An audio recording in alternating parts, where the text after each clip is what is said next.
우리 한번 옆 사람을 축복하며 인사합시다. 잘 오셨습니다. 네, 우리 한 번 더 인사합시다. 하나님께서 당신을 이 시간 이 자리로 인도하셨습니다. 네, 눈을 마주치며 네. 마지막 한 번 더 인사합시다. 큰 은혜 받읍시다. 아멘. 오늘 저와 여러분이 다 각자의 처한 현장에서 내 모습대로 살다가 오늘 예배의 자리로 나왔거든요. 오늘 예배의 자리가 한번 지나가는 시간이 아니라 여러분들의 영혼에 깊은 울림이 있는 시간이요, 하나님의 음성이 담기는 시간이요, 하나님의 음성으로 충만한 시간 되기를 주님의 이름으로 축복합니다. 저도 이번 주 한 주간을 보내며 참 길다고 생각했습니다.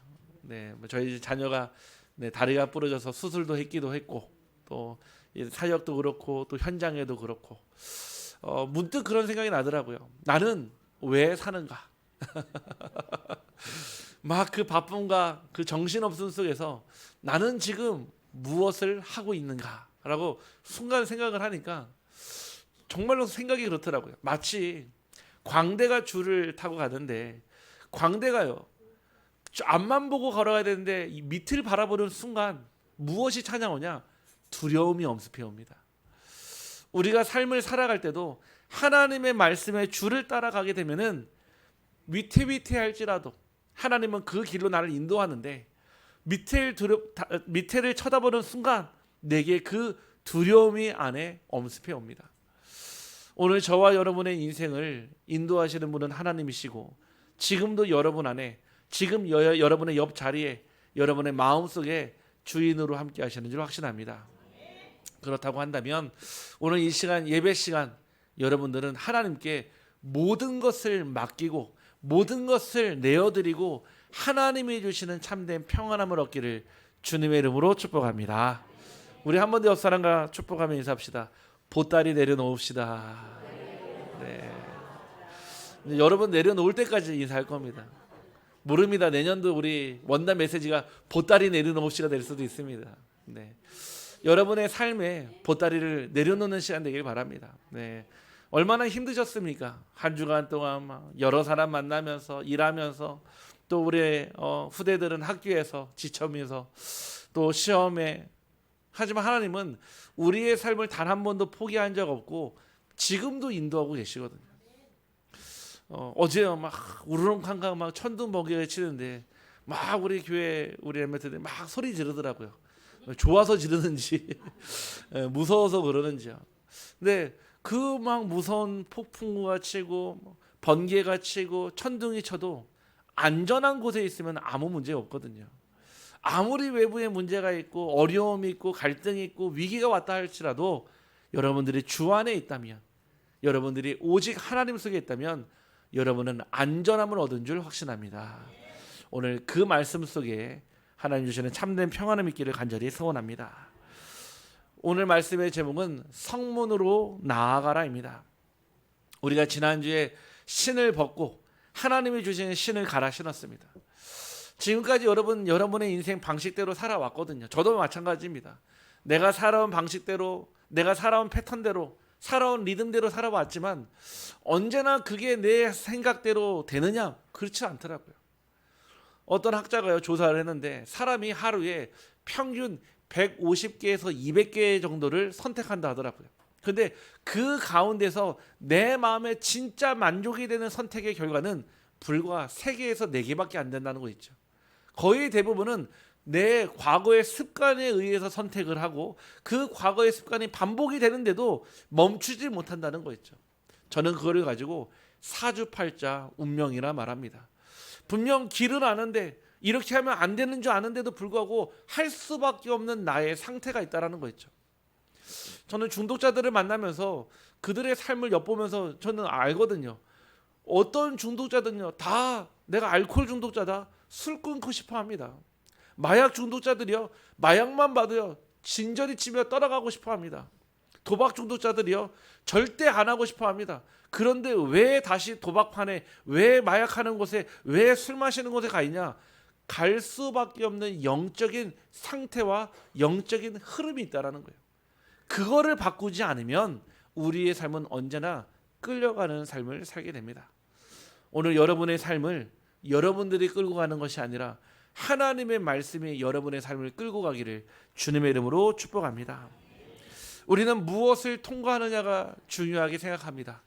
지금까지 여러분들이 살아오면서 학교의 문, 직장의 문, 또 결혼의 문, 성공의 문, 수많은 문들을 통과하며 살아왔습니다.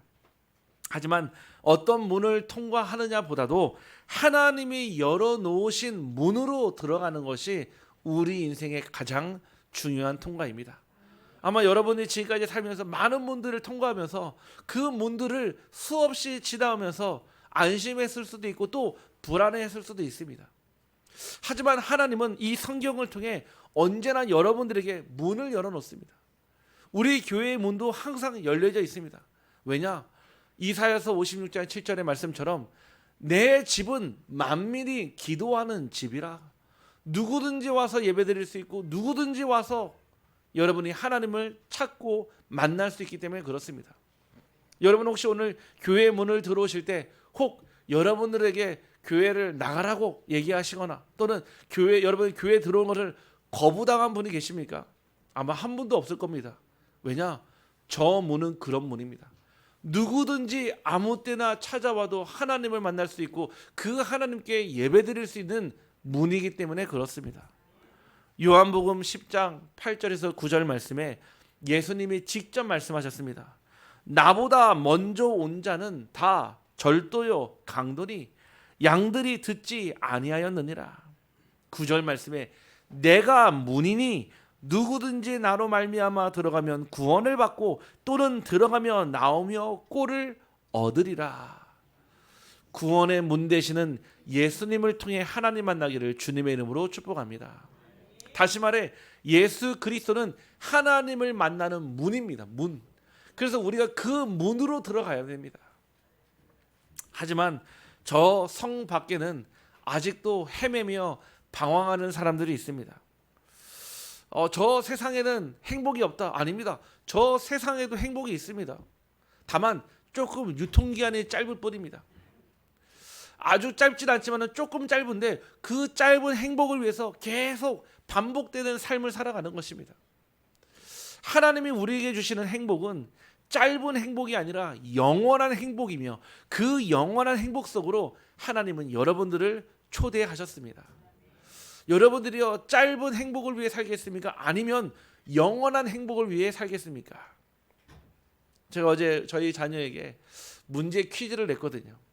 잘 들어봐라. 옷 한 벌이 있는데 이 하나를 사는데 10,000원이 들어간다.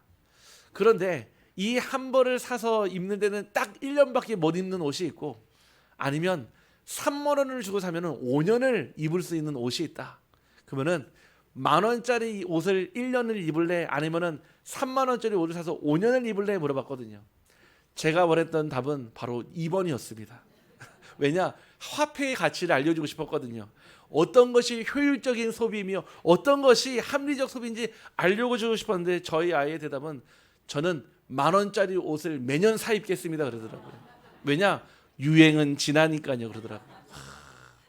제가요 생각도 못했어요. 저는 합리적 소비에 대해서 알려주고 싶어서 이렇게 돈을 아껴야 된다 알고 싶은데 자기는 유행 따라간다는 거 있죠. 그래서 제가 속으로 유행 따라가면 망할 텐데 생각이 들었거든요. 이 세상이요 우리가 원하는 답은요 없습니다. 많은 사람은 그 답을 찾아서요 열심히 삽니다. 최선을 다하고요 공부도 하고요 수많은 사람들이 성공의 자리에 왜 가려고 하냐? 거기에 가면 있을 것 같으니까요. 정말로 거기에 가면은 그 높은 자리에 가면 있을 것 같은 마음이 들거든요. 막상 가보면요 허무함과 허망함과 공허함이 기다리고 있습니다.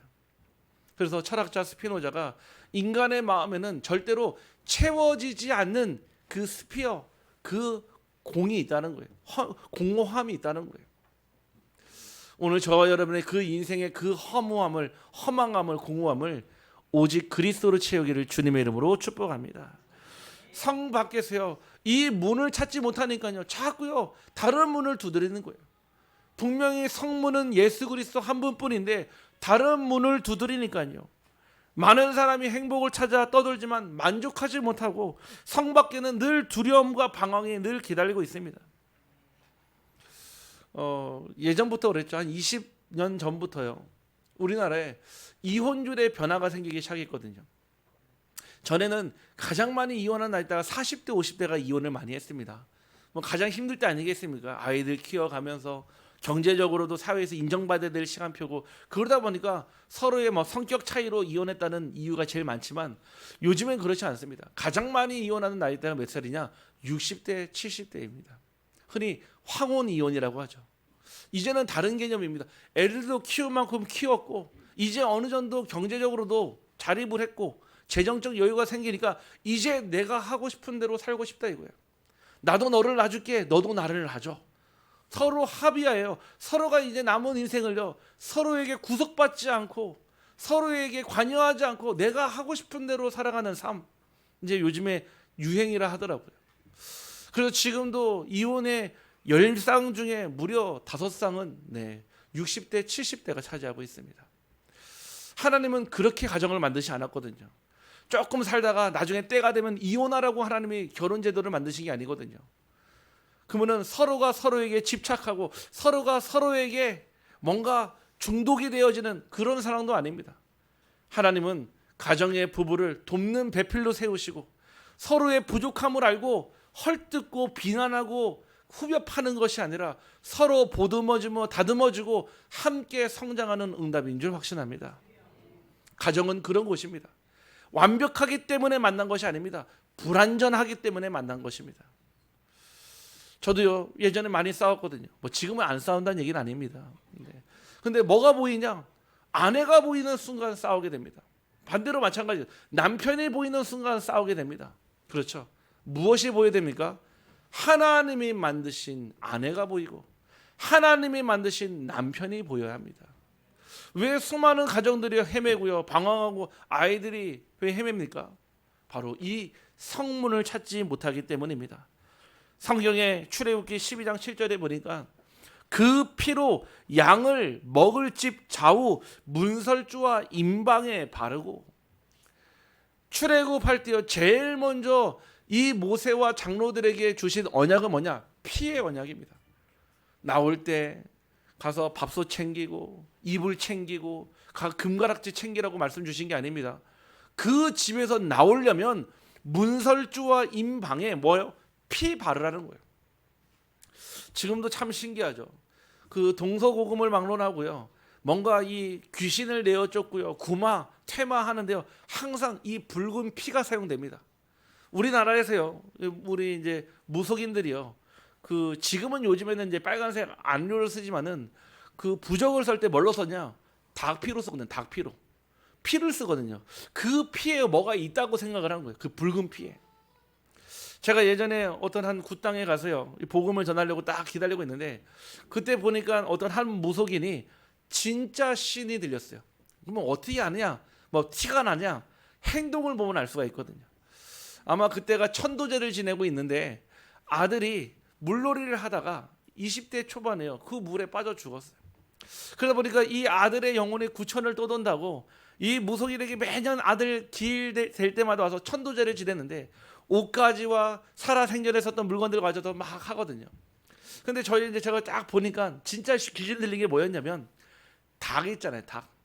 이 닭이 있는데요, 이 그 무당이 그 닭을 갑자기 물어뜯기 시작하는 거예요. 살아있는 닭을요. 치킨이 아닙니다. 네. 양념 통닭을 뜯는 게 아니에요. 살아있는 닭을 뜯는데요, 목하고 몸통하고 분리가 되더라고요.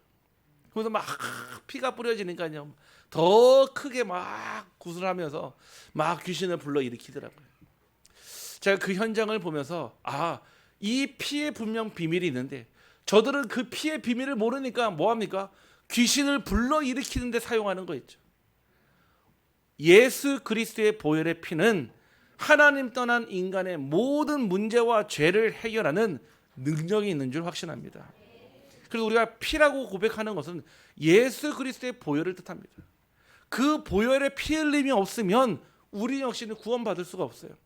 그래서 이스라엘 백성들을 부를 때 하나님이 제일 먼저 하기는 것은 문에다가 문설주에 피를 바르라 입니다.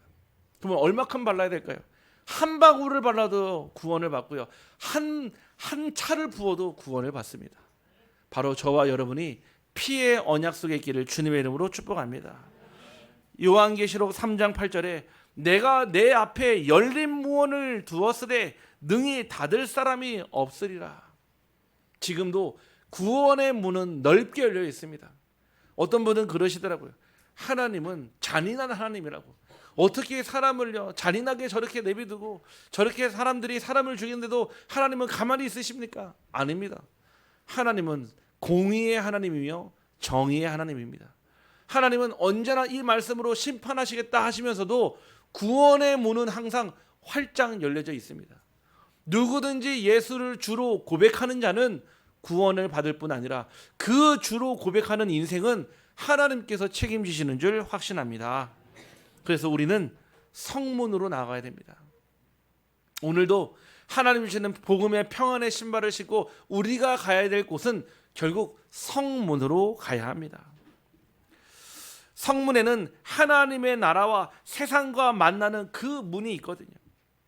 하지만 그 성문 앞에는 반드시 파수꾼이 서야 합니다. 오늘 이사야서 62장에 보니까 예루살렘 성벽 위에 파수꾼을 세웠습니다. 우리나라 말로요 보초입니다. 보초. 파수꾼은 단순히 적을 감시하는 사람이 아니라 하나님의 언약을 붙들고 시대를 살리는 영적인 리더를 뜻합니다. 오늘 하나님은 우리의 교회와 가정과 현장의 파수꾼으로 여러분을 부르신 줄 확신합니다. 여러분들은 파수꾼입니다. 파수꾼은요 정해진 시간에 정해진 장소에 반드시 있어야 합니다. 그 시간에는요 깨어 있어야 합니다. 제가 예전에 군대에 있을 때 제가 이제 장교 그 양성 학교 기간에 있었을 때 있거든요. 거기에서 이제 돌아가면서 불침번을 쓰게 됩니다. 불침번을 쓰는데 가장 좋은 시간대가 언제냐? 초번초, 말번초. 다시 말해서 9시에 점호를 하게 되면 10시부터 11시까지 서는 초번초가 가장 쉽고요. 왜냐? 들어와서 바로 자면 되니까요. 말번초, 깨어나기 1시간 전에 일어나서 서는 근무를 말번초로 합니다. 다 군대 갔다 오셨죠? 네. 근데 가장 힘든 시간은요. 취약 시간이 있어요. 새벽 2시부터 4시까지 시간이 가장 취약한 시간입니다. 이거는요. 잠에 깊게 들었다가 깨서 근무를 쓰고 다시 잠을 자려고 하면 잠이 도통 오지 않거든요. 제가 이제 근무를 항상 하나님의 은혜로 초번초와 말번초를 쓰다가 어느 날 이렇게 더운 여름에 제가 중간에 근무를 서게 된 적이 있습니다. 그 중간에 근무를 서려고요. 옷을 입고 나왔는데 막 온갖 짜증이 제게 나 몰려왔습니다. 이 더운 날에 힘들어 죽겠는데 근무까지 서러 가니까요. 그러고 보니까 저 끝에 의자 하나가 있더라고요. 그러면 안 되는데 보초가 그 자리를 벗어나면 안 되는데 저도 모르는 사이에 잠에 이끌려 저 끝에 있는 의자에 가서 총도 옆에다가 앉혀놓고 앉아가지고 잠을 청했습니다. 왜냐 이제 마지막 끝나가니까 뭐 그렇게 뭐가 어려운 일이 생기지 않겠지 하는 아니라는 생각이 제게 들어왔거든요. 하지만 그날따라 그 부대에서 가장 무서운 호랑이 교관이 근무를 서는 날이었고 순찰을 도는 시간에 딱 걸렸습니다. 그 순간요 제가 딱 그 근무를 이제 끝내는 시간에 눈이 떠가지고 보니까 제 총이 사라진 겁니다. 아마 군인들은 알 겁니다. 총이 사라졌다는 얘기는 무슨 뜻이냐? 아 이제 나는 군생활 끝났구나. 총이 사라진 겁니다. 그래가지고 이 총을 찾아서 막 화장실도 가보고 하는데 없어진 겁니다. 분명 누가 훔쳐갔는데 누가 훔쳐갔다고 얘기를 할 수가 없는 겁니다. 아침 날이 밝았고 저는 총이 없는 채로 저는 하루를 시작하게 됐습니다. 이제 교과 수업을 나가야 되니까 수업을 하는 내내 총이 없으니까 불안하지 않습니까? 결국 제가 마음의 죄짐을 이기지 못하고 저녁 오후 6시에 저희 교관실을 찾아가서 이실직고를 했습니다.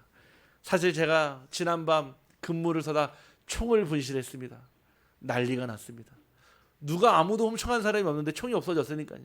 정말로 헌병대가 오고 헌병대 와가지고 조사차를 저희 끌고 가려는 찰나에 저희 교관님이 나타나서 앞으로 당신은 소대장에 대해서 저 전방에서 휘하에 30명, 많게는 100명의 병사들을 가리켜야 되는데 당신마저 이 총에 대해서 이런 생각을 가졌다면 앞으로 우리나라의 국방의 미래가 어떻게 되겠냐 그러더라고요.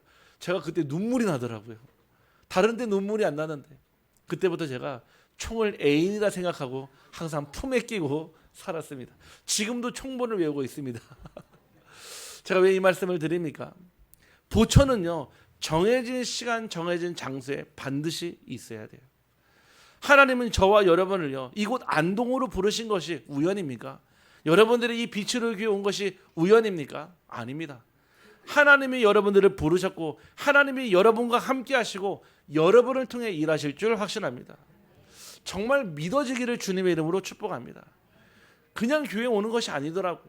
그냥 교회 나가는 것이 아니더라고요. 하나님의 분명한 이유가 있고 여러분과 함께하는 언약이 있습니다. 성을 지키는 파수꾼으로 영적으로 깨어 사탄의 전력을 분별하는 사람이 되어야 합니다.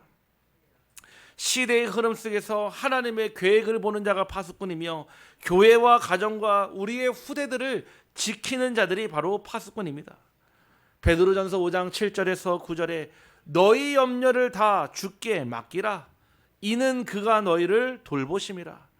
근신하라 깨어라. 너희 대적 마귀가 우는 사자같이 두루다니며 삼킬 자를 찾나니 너희는 믿음을 굳건하게 하여 그를 대적하라. 이는 세상에 있는 너희 형제들도 동일한 고난을 당하는 줄을 알미라.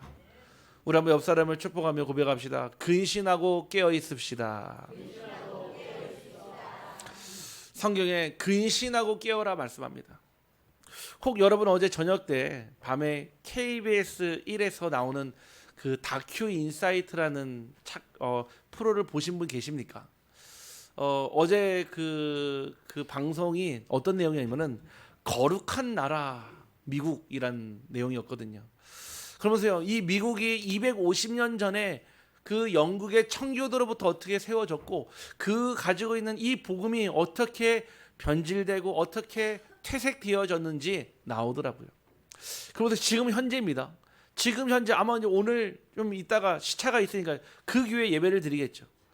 어떤 한 교회 예배를 드리는데요, 이 강대상이에요. 뱀이요, 한 몇 마리가 있는 거예요. 뱀이요, 상자에 들려 있고. 그들이 어떤 말씀을 붙잡고 있었냐? 무슨 독을 마실지라도 뱀을 집어 올리며 이 언약의 말씀을 붙잡고 세워진 교회예요. 예배를 막 한참 드리다가 어떤 일을 하냐? 갑자기 상자 속에 있는 뱀을 꺼냅니다. 그리고 뱀을 들어요. 그래서 저는 생각에 저게 뭔가 독이 제거된 뱀이겠거나 되는데 아니에요.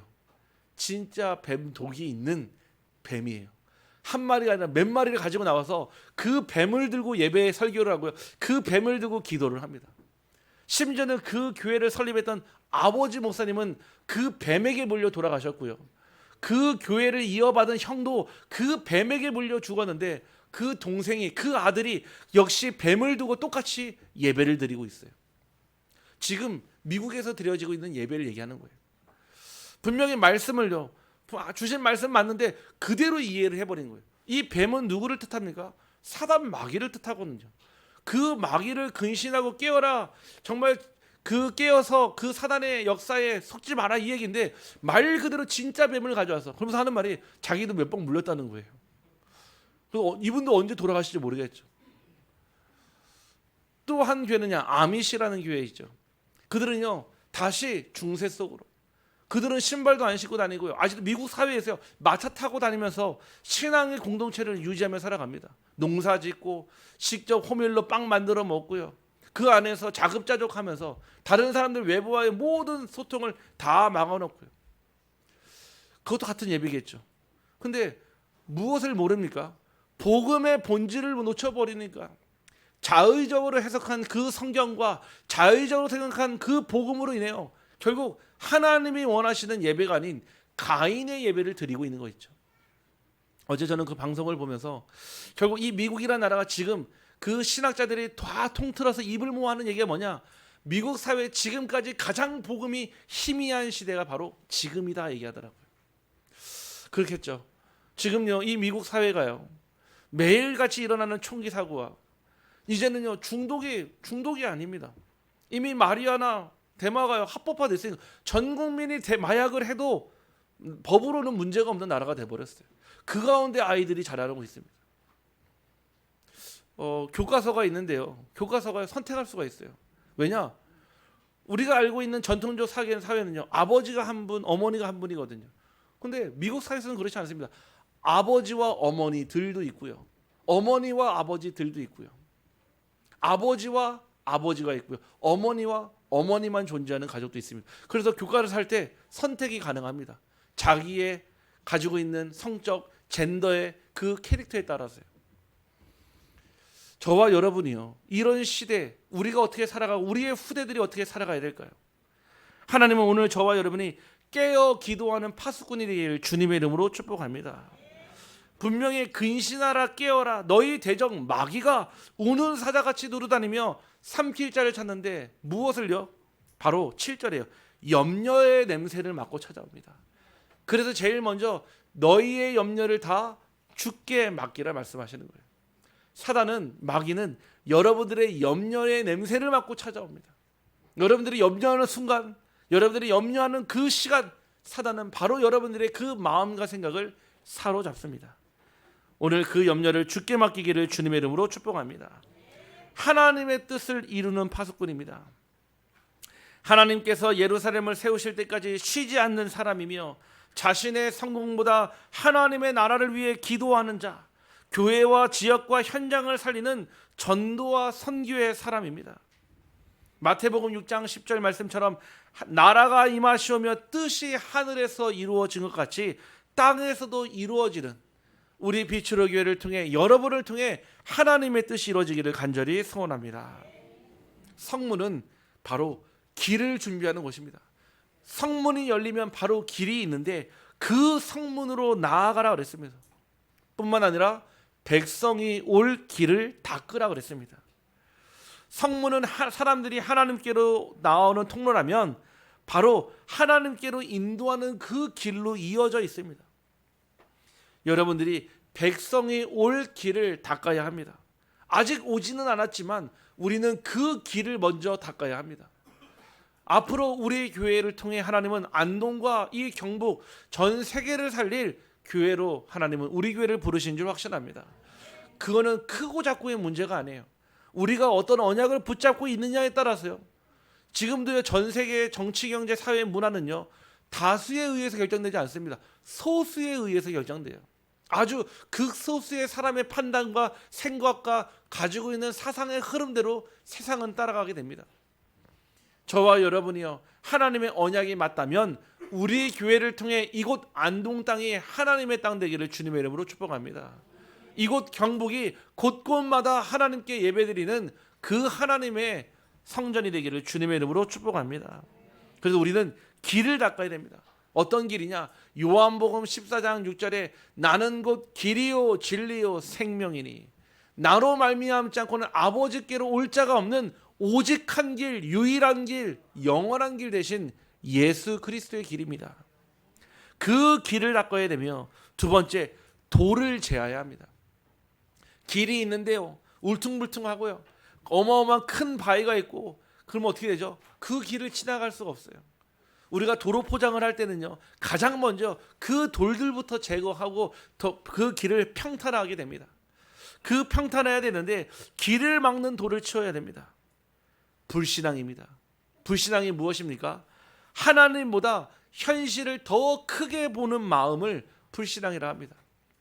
하나님보다 더 커 보입니다.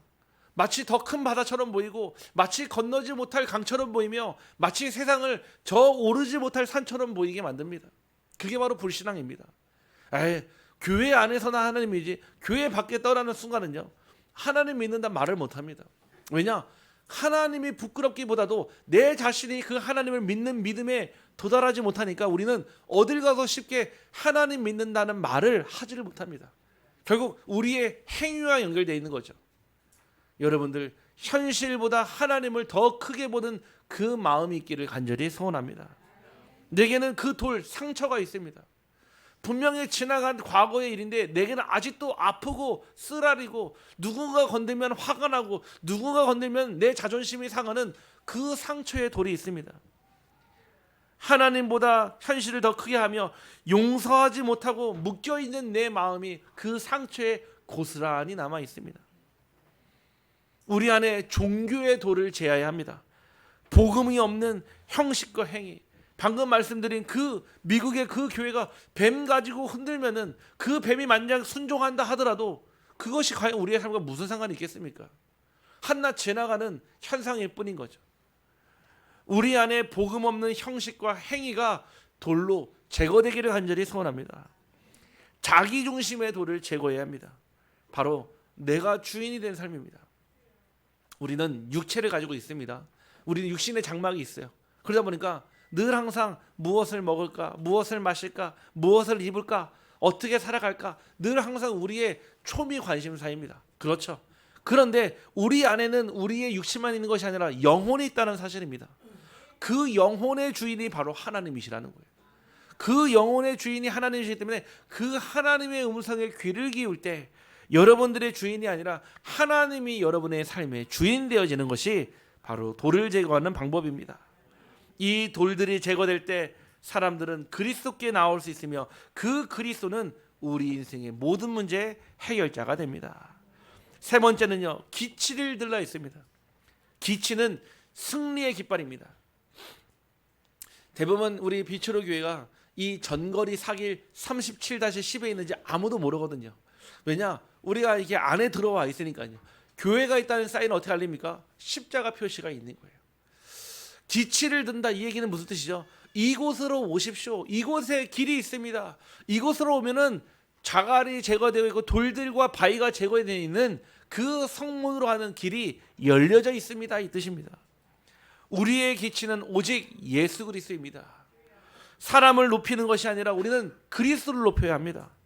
우리의 삶과 입술로 복음을 선포하는 것이 바로 그리스도의 기치를 드는 것입니다.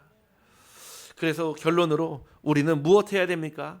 바로 성문으로 나아가는 자의 축복을 누려야 합니다. 성문으로 나아가는 자는 어떤 축복을 받습니까? 구원이 임합니다. 11절 말씀이요, 보라 내 구원이 이르렀느니라 그랬거든요. 성문으로 나아가는 자에게는 하나님의 그 구원의 은혜를 베푸시고 우리의 죄 사함뿐만 아니라 하나님의 자녀가 되는 축복과 그리스도 안에서 참된 자유와 회복이 시작되게 하십니다.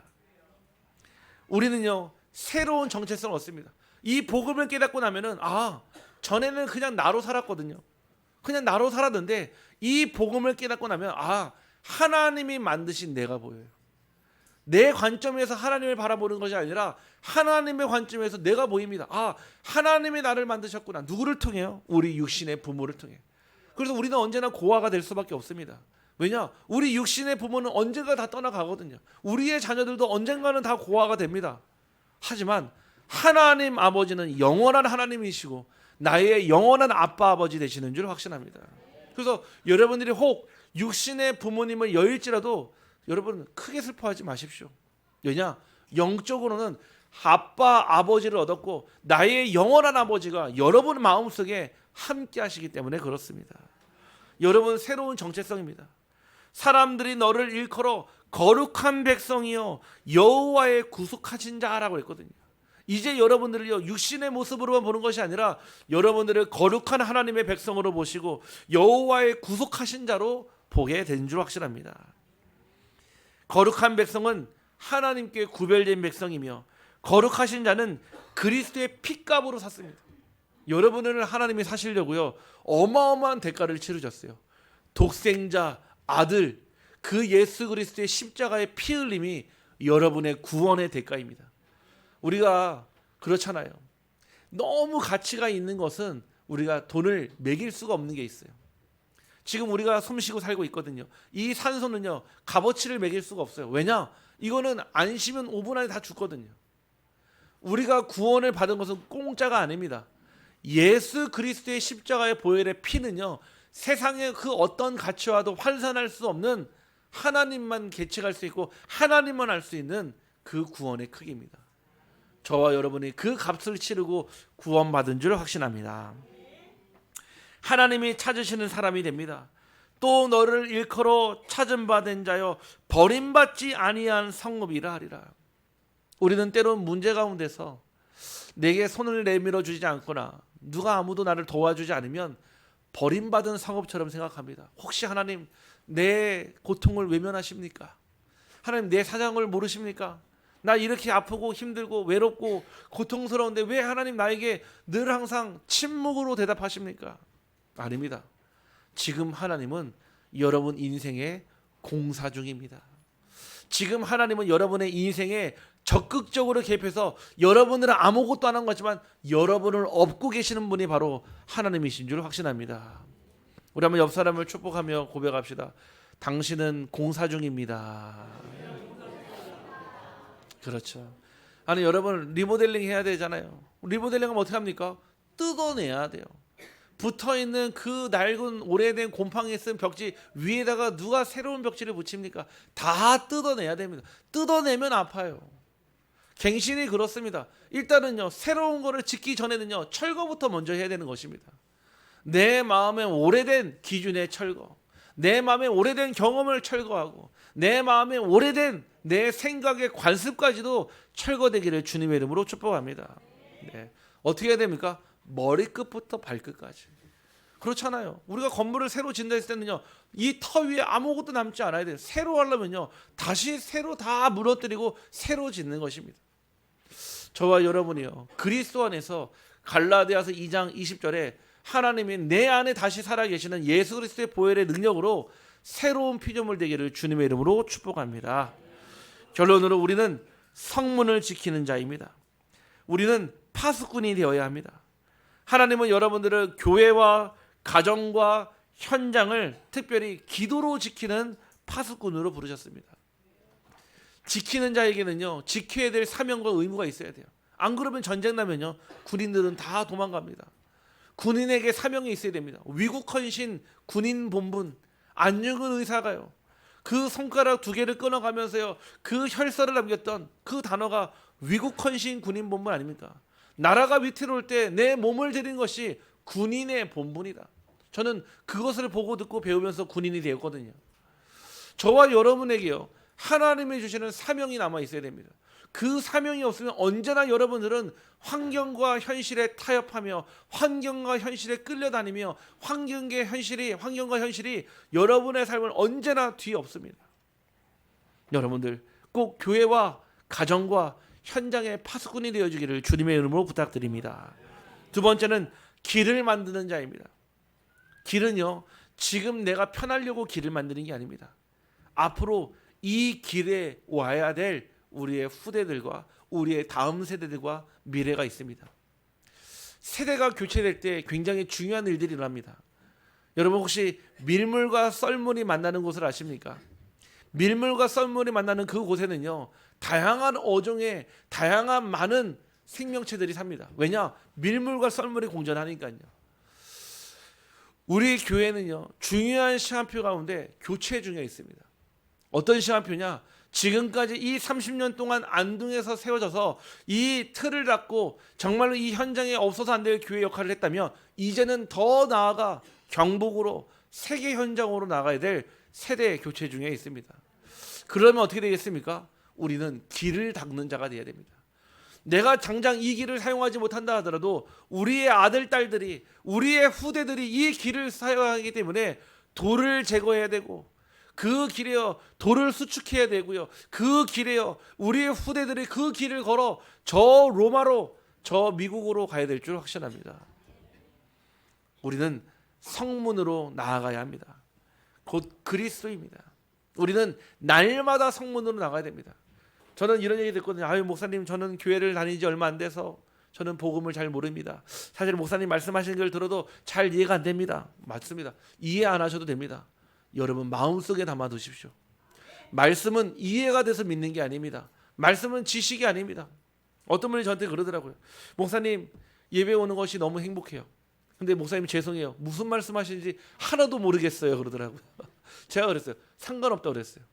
아니 여러분 집에요. 아니 집에 가는데 학생이 학교에 가지만은 다 알아들어야 학교 생활에 성공합니까? 그렇지 않거든요. 오는 것 자체가 응답이고요. 와 있는 것 자체가 역사 아니겠습니까? 근데 행복하대요. 그러면 됩니다. 저는 여러분들에게 이 예배가 행복의 기준 되기를 원하고 행복 그 자체가 되기를 주님의 이름으로 축복합니다. 내용을 몰라도 됩니다. 혹 갔는데 제목도 기억 안 난다. 상관없습니다. 제 이름만 기억해 주세요. 네. 하나님은 여러분들을 기억하고 계십니다. 네. 우리가 이 시간 예배를 드림이 하나님을 얼마나 기쁘게 하시는데요. 하나님은 여러분들과 함께 하시기 위해서 이 땅에 오셨습니다. 오늘 이 예배를 통해 여러분들이 살아나고 여러분들의 후대들이 살아나기를 주님의 이름으로 축복합니다. 하나님 감사합니다. 오늘 하나님께서 우리가 나아가야 될 그 방향과 길, 성문으로 나아가라 부르심에 감사를 드립니다. 우리를 파수꾼으로 세워주시고 후대를 위한 길을 수축하며 그리스도 안에서 열방을 살리는 언약의 백성의 기치를 들게 하여 주시옵소서. 예수 그리스도 이름으로 기도하옵나이다.